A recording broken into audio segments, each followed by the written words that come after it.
The acrid smell of smoke hung in the freezing air as Captain Elias Ward surveyed the ruins of what had once been a village. Charred beams stuck out of the snow like broken bones, and streaks of soot and blood marred the once pristine white. Somewhere in the distance, a child cried, a fragile sound in a landscape torn apart by war. It was January 1945, and the final, desperate months of World War II raged on. The Battle of the Bulge had slowed, but no one believed it was truly over. The 89th Infantry Division was advancing through Belgium, retaking ground that German forces had gutted during their retreat. For Elias, this village was just another in a long line of broken places, but something about the silence here unnerved him. Private Jameson tripped over a scorched beam and muttered a curse. "Place looks like hell, sir." Elias didn't respond. His eyes had caught on a tiny object in a blackened doorway, a child's shoe, singed and half buried in snow. He picked it up, turning it over in his hand. So small, so quiet. He let out a breath and dropped the shoe gently. "Sir?" Jameson repeated. "Orders?" "Fan out," Elias said. "Look for survivors. Carefully. There could be traps." The soldiers spread through the ruins, rifles raised, nerves taut. War had made them cautious. Inside a collapsed cellar, Elias found what he didn't expect: life. A young girl, no older than 10, stared at him from behind an overturned table. Her face was streaked with ash, eyes wide with fear. She didn't move, didn't speak. "We're here to help," Elias said softly. She flinched but didn't run. Behind her, a woman cradled a baby, silent and pale. They looked like they hadn't eaten in days. Elias called for the medic. That evening, they found 6 survivors huddled in basements and barns. The Americans shared their food, their fire, and their silence. When orders came to move out 2 days later, Elias went to say goodbye. The girl grabbed his coat. "Bit," she whispered. "Please." He knelt and handed her a chocolate bar. "Stay here. More help will come." She took it without a word. The forest ahead was cold and still, coated in snow. Trees loomed overhead, branches heavy with ice. Elias and his men moved through the underbrush with deliberate silence, hunting a German unit reported nearby. At dusk, they found it, an encampment hidden in a hollow, camouflaged and armed. Elias counted 12 men, a mortar, and 2 machine guns. "We circle around," he told Jameson. "Surprise them." The ambush was swift and brutal. Gunfire echoed through the trees. Men screamed and fell. Elias moved like a shadow, issuing commands, returning fire. It was over quickly. The Americans had won. 10 Germans killed, 1 captured, 2 escaped. Lopez was wounded, a bullet in his thigh. While the medic tended to him, Elias questioned the German prisoner. The boy was young, terrified. They were regrouping, Elias told his men after. Trying to link up with another force. "We stopped them in time." The march continued north. Supplies were low, and snow kept falling.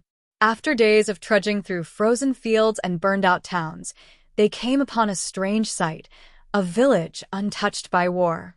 Houses still stood, fires still burned in hearths, but no one was there. "Where are the people?" Jameson asked. In the church, Elias found a desecrated cross, a swastika, painted over it in red. Food still sat on plates.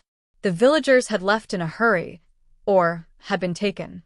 From the bell tower, Elias spotted a German convoy, trucks and a panzer, rolling east. "We're hitting them," he said. "Tonight." They laid mines on a narrow mountain pass, set up sniper positions, and waited. The lead truck exploded just after midnight. Gunfire lit up the dark. The panzer was disabled with a grenade. It was chaos but controlled. When it was over, the Americans found crates of stolen medical supplies in the trucks. In one, hidden beneath blankets, were several villagers, mostly women and children. Elias's heart stopped. Among them was the girl. She didn't cry. She just walked to him and held out her hand. That night, they stayed in a farmhouse lit by a single flickering lantern. Elias sat by the fire with the girl beside him, warming her hands.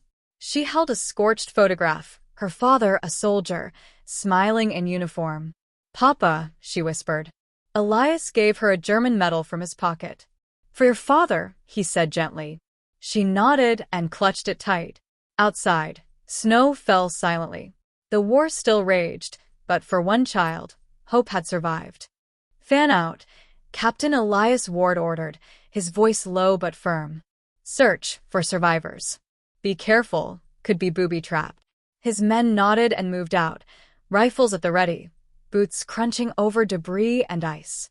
They moved like ghosts through the skeleton of the village, stepping cautiously over broken furniture, scorched toys, and collapsed walls. Every man in the unit was exhausted, physically, mentally, emotionally. They had seen too much. Friends torn apart by mortar shells, civilians left frozen where they'd fallen, homes reduced to ash and silence. This village was no different.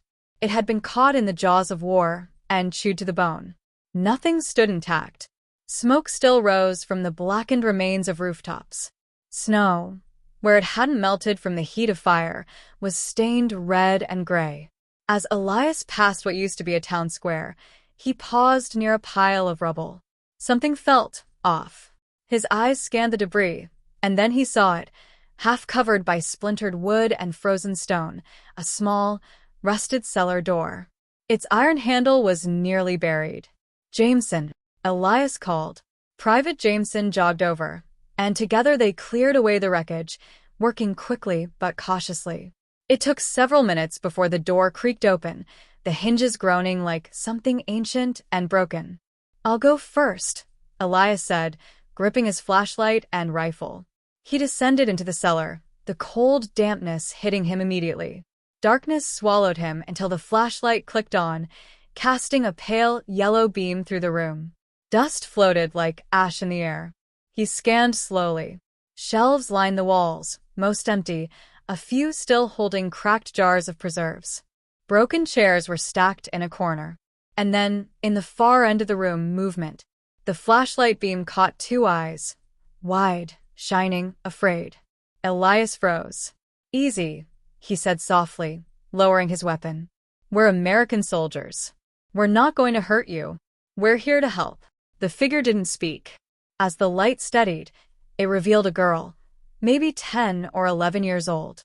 Her clothes were torn and grimy, her hair matted with soot, her cheeks streaked with dried tears. She stood behind an overturned table, clutching a piece of cloth to her chest. "Are you alone?" Elias asked, voice gentle. She slowly shook her head, then raised one hand and pointed toward the back of the cellar. Elias moved cautiously, stepping over fallen crates. Behind them, in the shadows, sat a woman, no older than 30, holding a bundled infant to her chest. Her eyes were hollow but aware. She didn't speak. She didn't need to. The exhaustion and terror in her gaze said everything. Elias turned back toward the door and called up, "Jameson, get the medic. We've got people down here, civilians." The medic arrived minutes later, followed by 2 other soldiers carrying blankets and ration packs. Elias stayed with the girl while the medic checked the woman and baby. Neither spoke English, but their body language was clear. They were cold, hungry, and barely hanging on. By the time darkness fell over the village, 6 survivors had been found. They had emerged from cellars and hidden rooms, women, children, and an elderly man too weak to walk on his own. The soldiers built a small fire in the center of the square and gave out what little food they could spare. Blankets were passed around, and canteens were shared. No one said much. The crackle of the fire was the only real sound, aside from the occasional cough or sniffle. War had taken so much from all of them that even speaking seemed to cost too much. Words felt too small for the weight everyone carried. Elias sat near the edge of the fire, the little girl from the cellar wrapped in a coat far too big for her. She didn't eat the chocolate bar he gave her right away. She just held it, staring into the flames. 2 days later, orders came through. A German unit had been spotted regrouping in the forest a few miles east. They were believed to be preparing a surprise push toward the Allied flank. Elias and his squad were to intercept them immediately and delay or eliminate the threat. They packed their gear silently. No one needed to ask what this meant.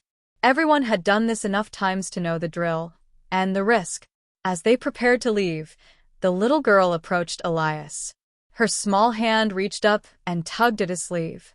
She looked up at him with wide, pleading eyes. "Bit," she whispered. "Please." The word cut deeper than a bullet. Elias knelt down in front of her and opened his coat. From the inside pocket, he pulled out a second chocolate bar.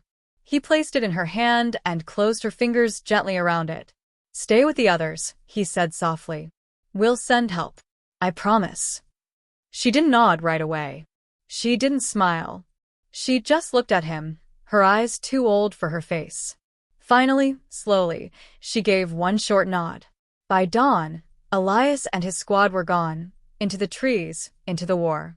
The march north was unforgiving. Snow fell in thick, heavy sheets, cutting visibility down to just a few feet. The wind bit through every layer of clothing, and their boots sank into icy drifts with every step. Progress was painfully slow.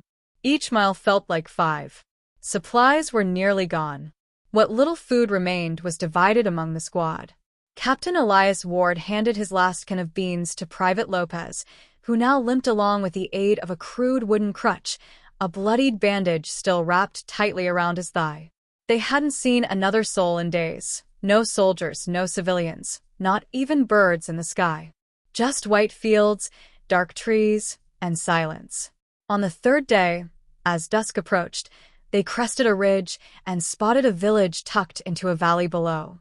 Unlike the others they'd passed, this one hadn't been reduced to ash. Buildings stood mostly whole, roofs intact. Smoke chimneys were quiet, but it was eerily still.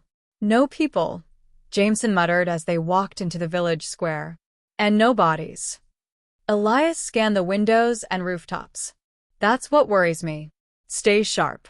Check the church." The squad split off to search. Elias and Jameson made their way to the village church at the far end of the street. Its steeple rose into the gray sky, looming over the rooftops like a silent watchman. The front doors creaked open slowly. Inside, it was dark and quiet, lit only by thin shafts of light pushing through stained glass. Elias moved toward the altar, scanning for any signs of life. Then he saw it, embers still glowing in the fireplace near the side chapel. The remains of a meal sat abandoned on a nearby table. Bowls half full, bread torn mid-bite. "Whoever was here left fast," Jameson said. "Real fast." Elias stepped closer to the altar. His eyes narrowed. The wooden cross had been defaced. A crude red swastika had been painted over it, smeared with a dripping, angry hand. "They were here," Elias muttered. "Took the villagers. Or killed them and moved the bodies." Jameson said nothing. The cold in the room felt suddenly deeper. They climbed the narrow spiral staircase into the bell tower. From the top, Elias raised his binoculars and scanned the horizon. To the east, a narrow road wound through the snow-covered trees, and on it, a convoy moved slowly through the falling snow. 3 trucks. 1 panzer. Too far to reach before they passed, but too close to ignore. "They've got armor," Jameson said beside him. "Looks like a patrol or prisoner transport." Elias lowered the binoculars. His jaw was tight. Maybe they took the villagers. Maybe they've got supplies. Either way, we're not letting them get far. He turned and descended the stairs 2 at a time. Outside, his men waited in a loose circle, rubbing their hands and stamping their feet to fight off the cold. "We're changing course," Elias announced.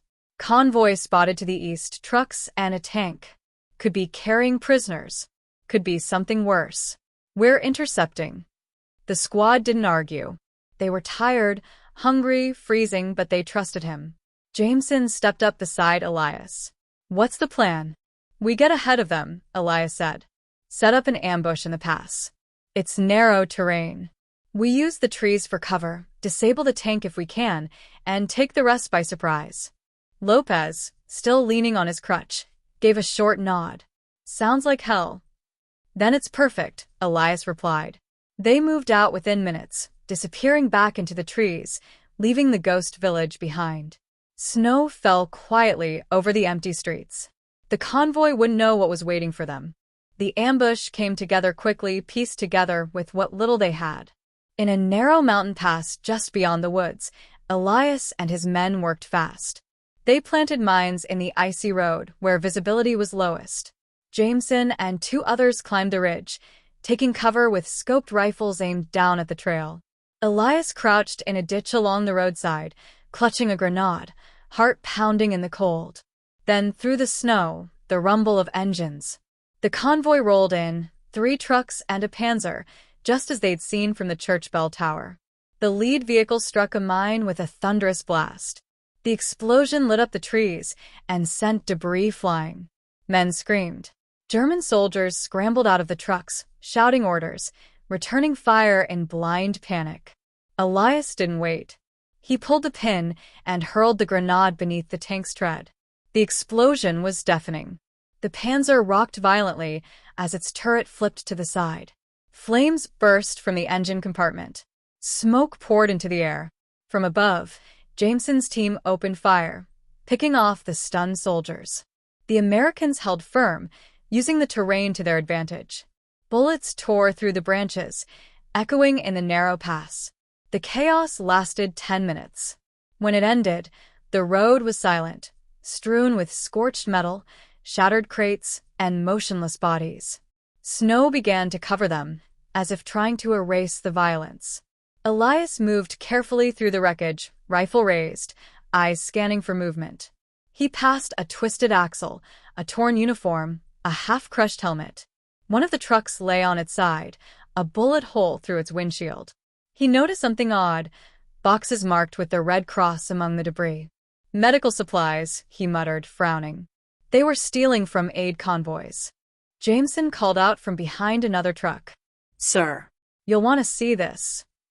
Elias followed him to a side compartment, where Jameson had pried open a reinforced door. Inside, huddled together and trembling, were 7 people, mostly women and children. Faces pale, clothes torn, eyes wide with terror. The stench of fear and damp straw filled the small compartment. One of the children stepped into the light. It was her, the little girl from the village, the one Elias had promised to protect. She stood still for a long moment, staring at him. Her eyes didn't fill with tears. She simply walked forward, silent as falling snow, and took his hand. Elias knelt beside her. "It's over," he said quietly. "You're safe now." She didn't answer, but her grip tightened.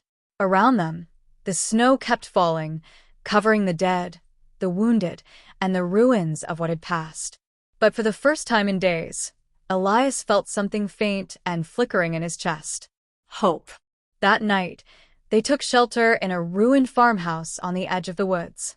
The roof sagged and the windows were shattered, but it stood, barely, against the cold. Smoke from the earlier battle still clung to the air, mingling with the bitter scent of gunpowder and damp earth. It had been a long day.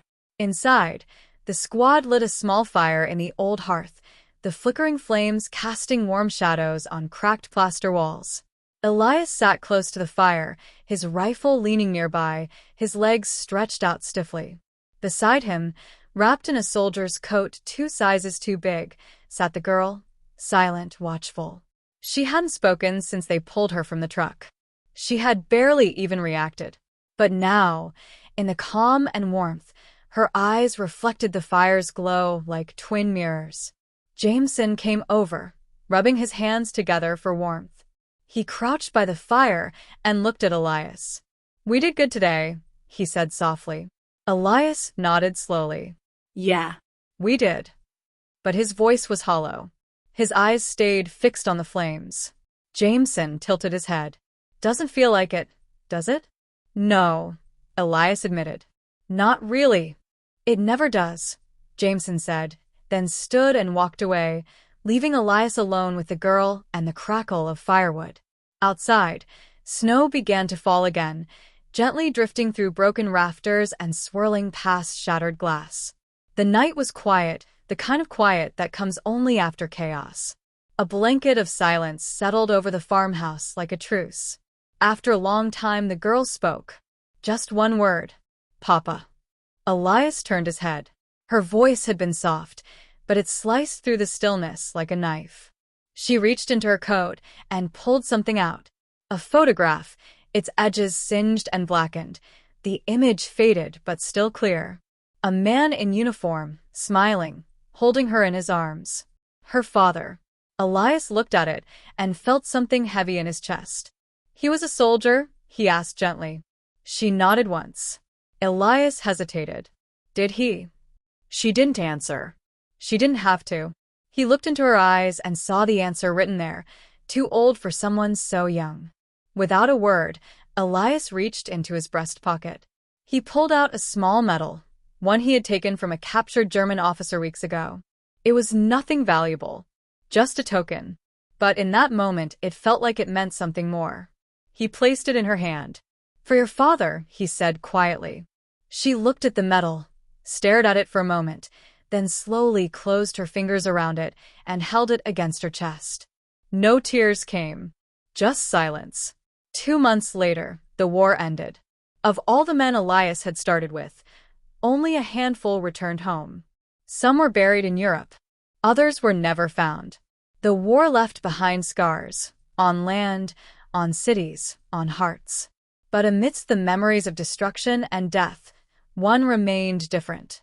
He never forgot the girl, or her village, or the cold night in that broken farmhouse when something small and good had managed to survive.